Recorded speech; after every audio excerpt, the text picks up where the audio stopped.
Need a Wi Fi scanner and survey tool that won't kill your budget? Try Wi Fi Scanner for Windows. It's an all in one tool to explore Wi Fi access points, test speed, and perform active and passive surveys. Built by Wi Fi engineers for Wi Fi engineers. Visit wifiscanner.com to start your free trial today.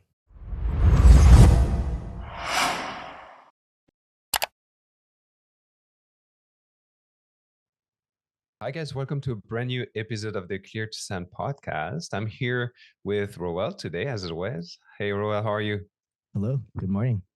Happy to be with you recording this podcast. And today we have a special guest. His name is Kevin Robinson, and he's the CEO of Wi-Fi Alliance Services. Kevin, how are you today? I'm doing great. It's awesome to be here.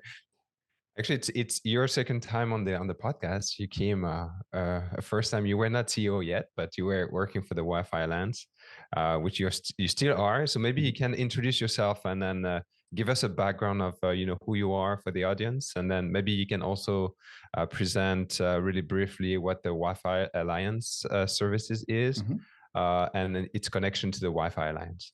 Yeah, absolutely.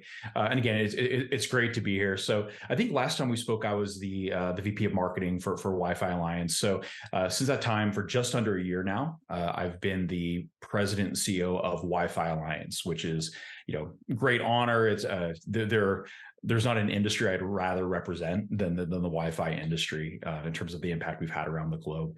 So again, I've been in that role in just a little under a year, though I've been with the Alliance for 15 years. So kind of moving through various progressions. Like I said, just prior to taking the CEO role, I ran all the marketing, product management functions within the Alliance. And one of the exciting things that we've really been able to do is in my role as CEO is the creation of Wi-Fi Alliance services, which I think is what we're going to probably spend most of the time on this podcast talking about. And interesting enough, I am also the president and CEO of Wi-Fi Alliance Services. So I kind of we're dual hats here.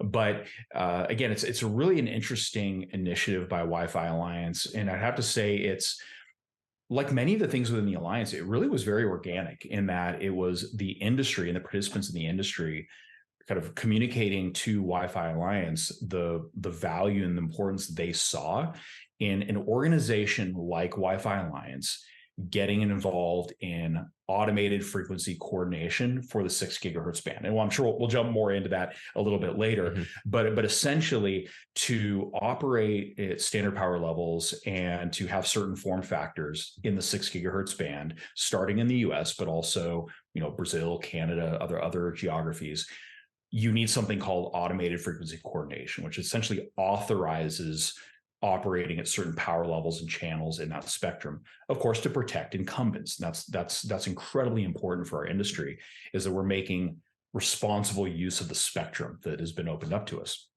And so, again, a lot of our members and participants in the industry saw value in the alliance helping to make sure that happened, and that standard power and 6 gigahertz was not something that, say, a small segment of the industry could benefit from, but was very broadly applicable. I mean, we really want every single 6 gigahertz device to have the opportunity to access standard power levels. And so Wi-Fi Alliance, through a lot of validation with the market, decided to create a subsidiary called Wi-Fi Alliance Services. And it's wholly owned by Wi-Fi Alliance, so it still kind of has that pedigree of the alliance, the broad industry focus that kind of came out of that Wi-Fi Alliance DNA, right? But is focused on a commercial service that we are offering to the industry, which is this AFC service.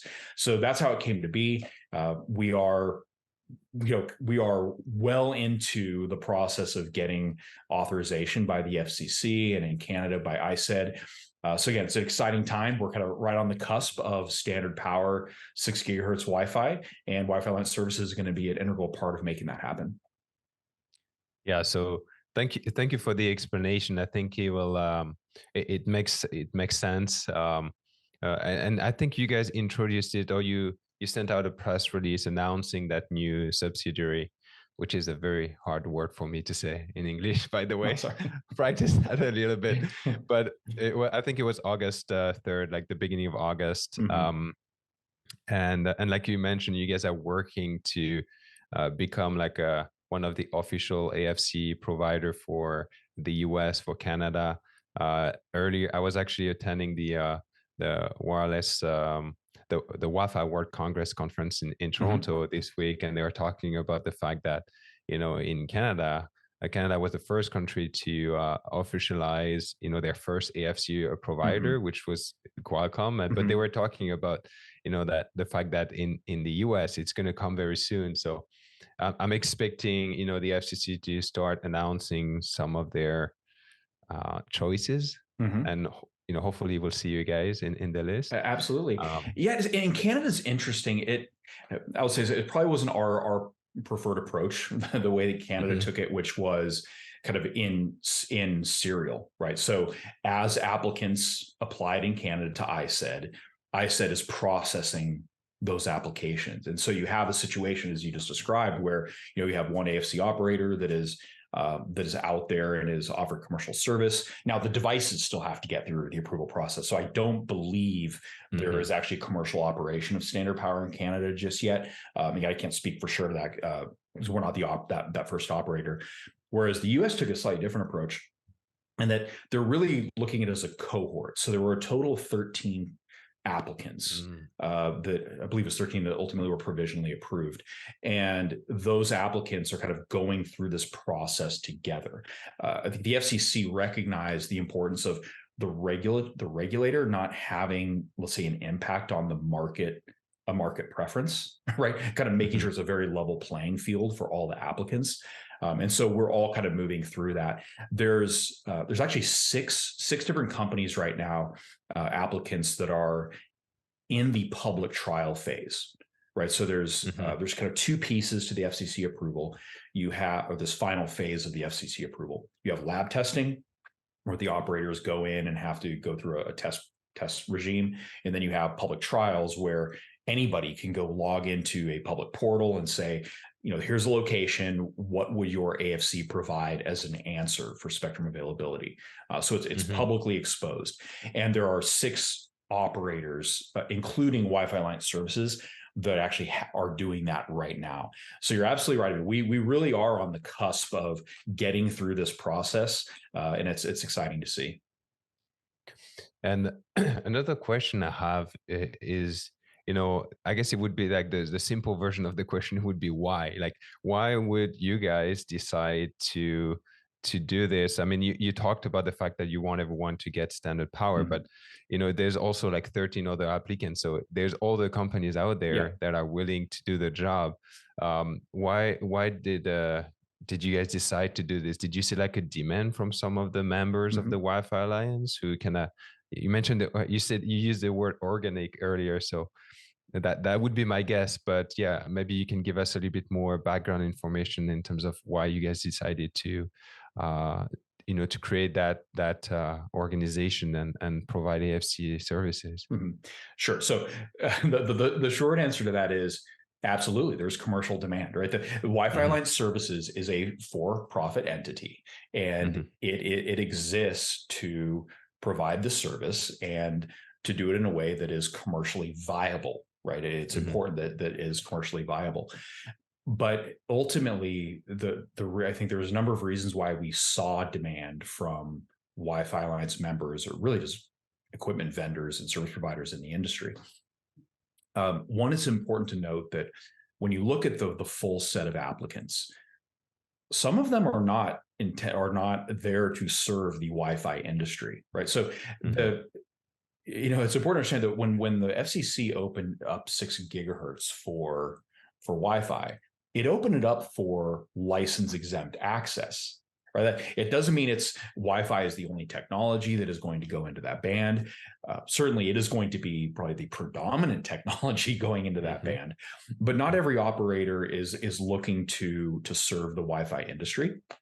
Not every operator is looking to serve every segment of the Wi-Fi industry. We have an incredibly diverse industry. You have everything. When you look at using Wi-Fi in 6 gigahertz, it's going to be everything from people using it for fixed wireless access and unlicensed, right? So not your traditional access points, but point-to-point links, point-to-multi-point links. You're going to have very high-end enterprise gear. You are going to have everything all the way down to your garden variety retail access point that you get at Carrefour, Walmart, Best Buy, Amazon, wherever you purchase retail APs, and kind of everything in between.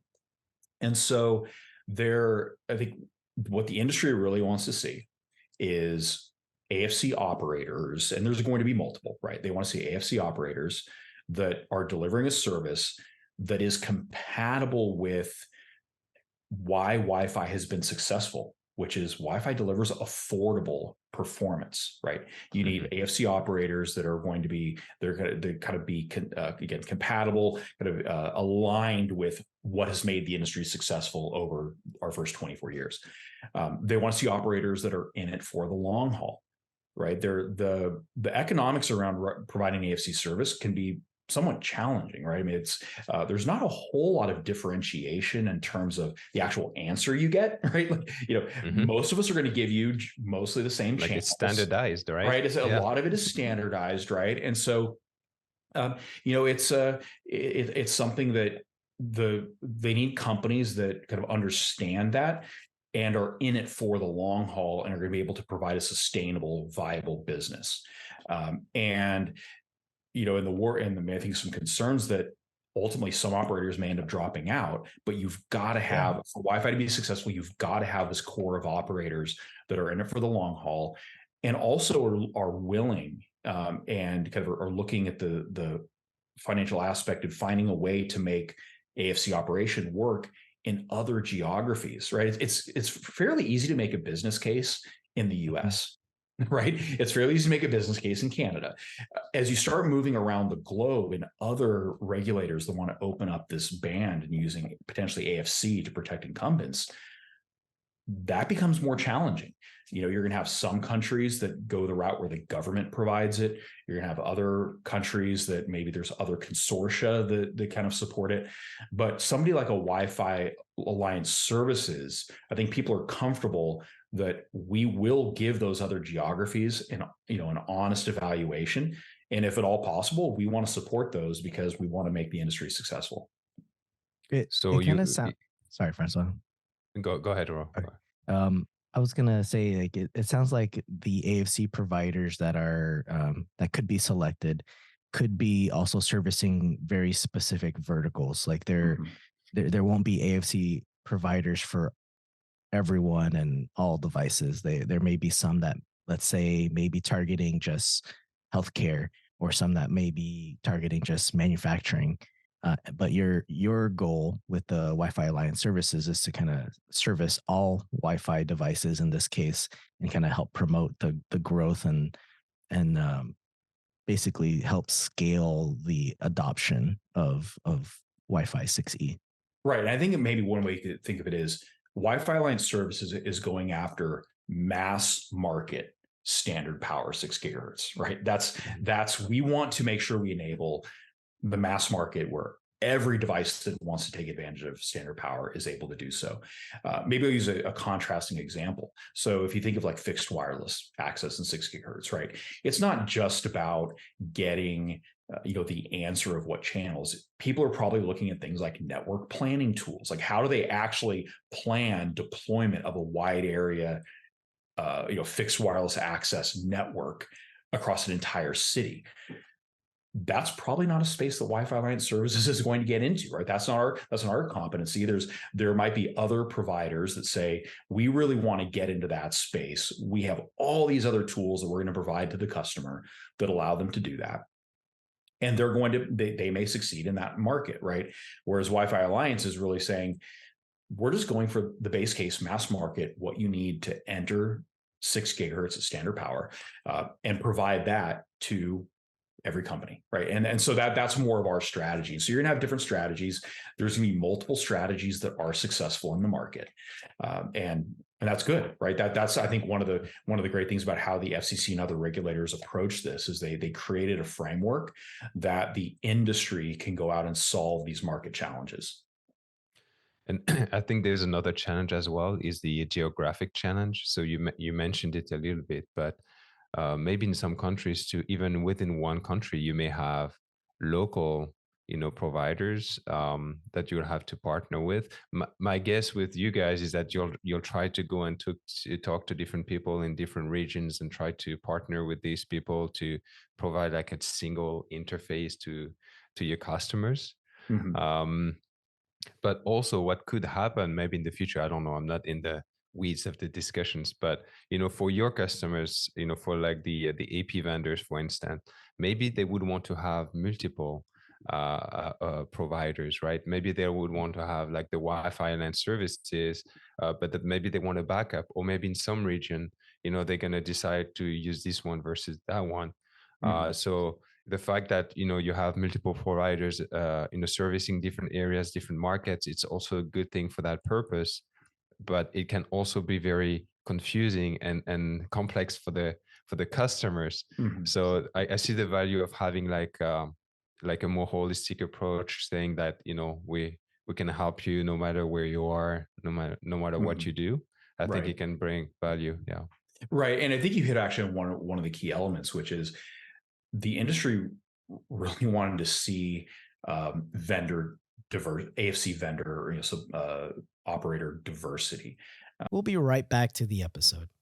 Do you need a tool that offers seamless Wi Fi analysis and troubleshooting? Look no further to Wi Fi Scanner for Windows. It's a versatile 3-in-1 tool. Discover Wi Fi access points with ease, assess speed and performance accurately, and conduct detailed active and passive Wi Fi surveys seamlessly. It works perfectly with the internal card of your Windows device. The Wi Fi Scanner Copilot feature is ready to troubleshoot common issues related to connectivity, performance, security, and configurations. Broaden your reach by analyzing remote networks with Optify and WLAN Pi integration. Dive into beacon information or delve deeper by opening wireless PCAP files. Visit wifiscanner.com and download a free trial today. Mhm. You know, vendors they want to be able to, let's separate AFC. If you're making access points or you're a service provider, you want to have a selection of component vendors, silicon vendors, a selection of CPE vendors, right? And Mhm. so that's in their best interest to do that, and they wanted to make sure that the kind of the AFC overlay on that was not creating situations where their choices were limited. And I think to the Wi-Fi industry's credit, um, all the operators, right, kind of leaned into that, and we have the interface between an AFC operator and the equipment is completely standardized, right? So Mhm. whether an AP is plugging into our service, whether it's plugging into a federated service or a Qualcomm service or Broadcom or whoever else might have a service, it's the exact same interface, right? And Mhm. that gives flexibility. You could potentially move over to a different provider later if they better meet your needs. But all of that creates, I think, an ecosystem that is in line with, again, what has made Wi-Fi successful. Diversity of vendors, different standardization wherever possible. Even the Mhm. testing and the regulatory testing of this in a way has been standardized. Wi-Fi Mhm. Alliance produced the test plan that the FCC references. So I think all of that is ultimately good for the end users and the customers of our industry. Now with the AFC, it's really going to be kind of under the hood, I think, for most. If you're an IT admin, you may not even Mhm. know who is providing the AFC service. In most cases, the enterprise AP vendors kind of hiding that from you. They have the commercial relationships. And as you said, Francois, it might be that on the back end, they're using, between their cloud controllers, they might be plugging into 2 or 3 different AFCs, right? And it really doesn't matter, because at the end of the day, it's are you able to deliver that capability down to the APs? But of course, as Wi-Fi line services, we think we have a very compelling offering that ultimately many of the vendors are going to choose for that backend service. Okay, and I think both you and Francois have mentioned like customers multiple times. And I guess for someone who's just listening to or getting started with AFC because they know it's coming, as an IT professional, you just mentioned they may not know. So who would actually be your customer? Because if I'm a network operator and someone says, "Hey, this AP has AFC standard power," like, do I have to configure something? Do I have to reach out to the Wi-Fi Alliance and get services in order to use standard power? So, I mean, we'll see how ultimately everything kind of shakes out in the market. I think our expectation is if you're an enterprise IT admin, if you're a consumer with a retail AP, you're likely going to have no idea that AFC service even exists, right? That would be my hope. I don't want a consumer to have to worry about having let's say an add-on to their AP. It's like, hey, here's your AP, and if you want standard power, insert a quarter, right? I mean, I don't think that generally really aligns with how the Wi-Fi industry has worked, right? Now, who knows? Somebody else might do that and it might be successful. I would be surprised by that. But I think our direct customers are going to be the OEMs themselves, particularly if you think of retail APs. It's going to be service providers themselves, right? Who are then managing. Think of a service provider that they have all this intelligence in the back end in their cloud that is optimizing what channels APs might go on to in a multi-dwelling unit, an apartment complex, and they ultimately want to know what is the frequency availability in that location, and they could kind of plug almost like a cloud to cloud connection, right? You might see that in service providers, and of course, the enterprise is going to be a huge customer. So those are who we really sell into. I think there are some other players that potentially we sell into. For example, if you're somebody who makes software, maybe that helps optimize service provider networks or something like that, you could go directly to our service, right? An interesting one is ultimately people need to be able to plan these networks, right? And so there's challenges that kind of come in with planning standard power networks. But I think all of those are really our target segments. So that I think we would be really ultimately selling to all of those.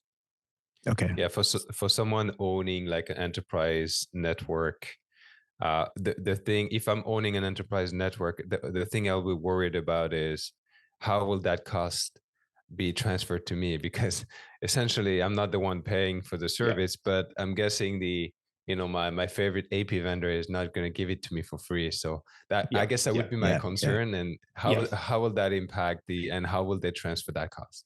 Sure. So I think one important thing to note, and again, this just gets into what is different about Wi-Fi versus other industries versus licensed. There are other models like CBRS, right, that use spectrum access.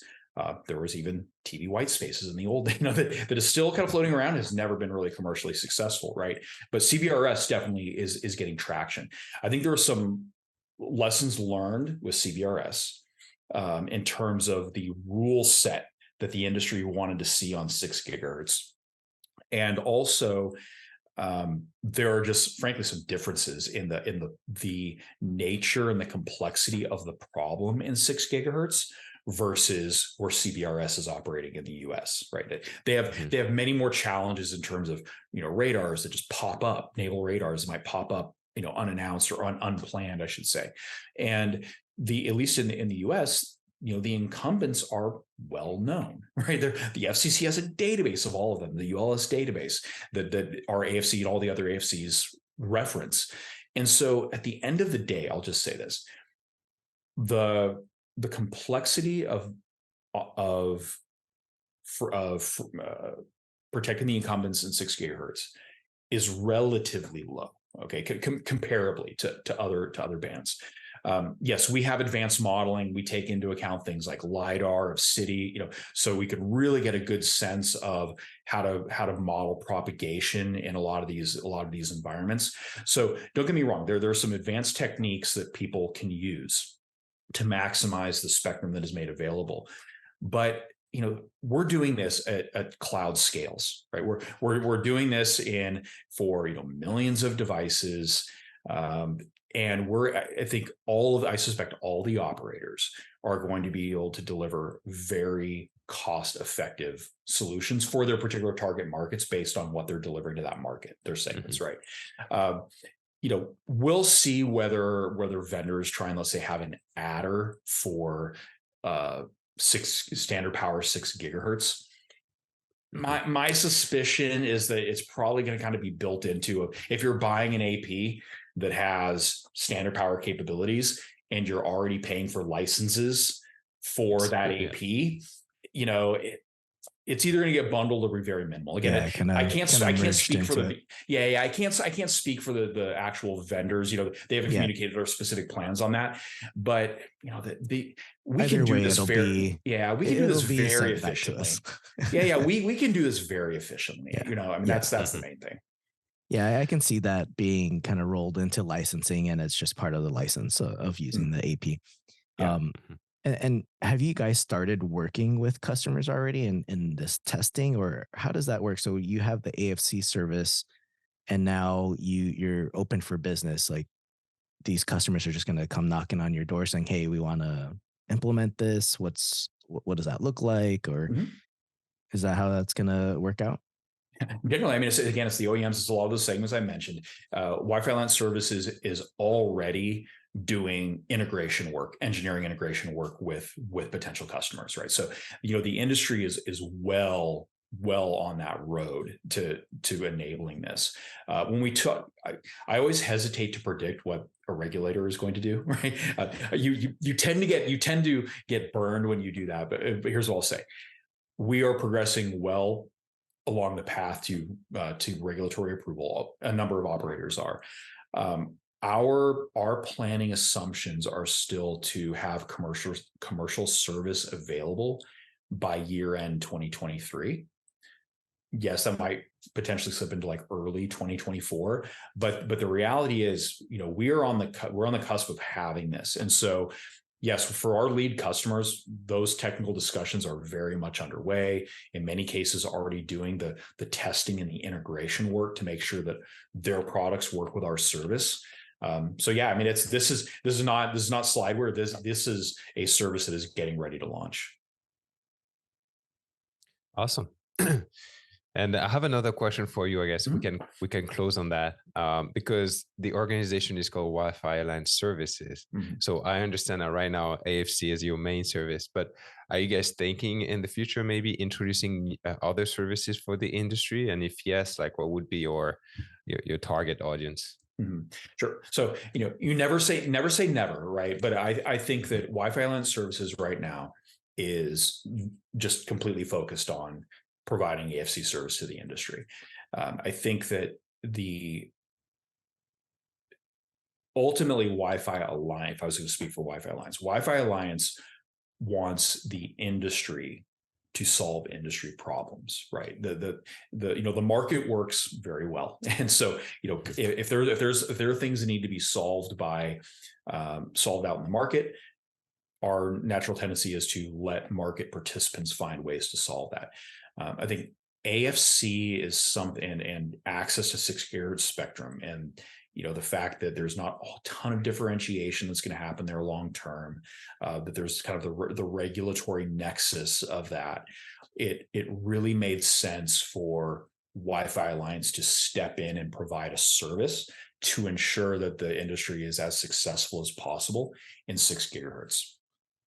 There may be future opportunities that kind of fit into that mold. We certainly haven't identified any at this point that we would expect to go after. But it's at this point, again, it's taking all of our effort and focus to really make sure that we're delivering the best possible AFC service to the industry today. And we'll see what the future holds, but certainly no plans to expand at this point. Awesome. All right, Kevin, thank you for your time. It was very informative for me. I know our audience will have tons of additional technical questions, but we will actually add some links to some of your website and the way everything is actually structured. You guys have a nice diagram that explains how your customers can send requests and all of this, and you guys use Open AFC as your kind of your baseline for that service. So we'll put links for all of this in the show notes, and then you guys have a website, wifi.com. You have a LinkedIn page, so we'll link all of this, and then we'll keep track of what you guys do and follow along. And Kevin, if you want to come back on the show to talk about other stuff, you're always welcome to come. Absolutely. Appreciate it. There's plenty to talk about in the Wi-Fi industry. So I certainly may take you up on that at a future date. But again, just appreciate the opportunity. I just can't say enough that it's really an exciting time for the industry. Moving into 6 gigahertz, I think is going to be one of the most pivotal moments in the history of Wi-Fi. And standard power and outdoor 6 gigahertz operation. And all of that is really just part of this great story of what Wi-Fi is going to deliver in our next 25 years. So again, it's exciting as Wi-Fi line services to be part of that. And again, appreciate the opportunity to get on here and chat about it. Yeah. Thank you, Kevin. Okay. Thank you, Kevin. I was going to say my only fear with standard power as the Wi-Fi engineer is, going into the interface, doing my planning and then finding out from the AFC provider that no frequencies are available to be in that area. I'm like, but we'll see how that plans. Yeah. I mean, but I want to say something on.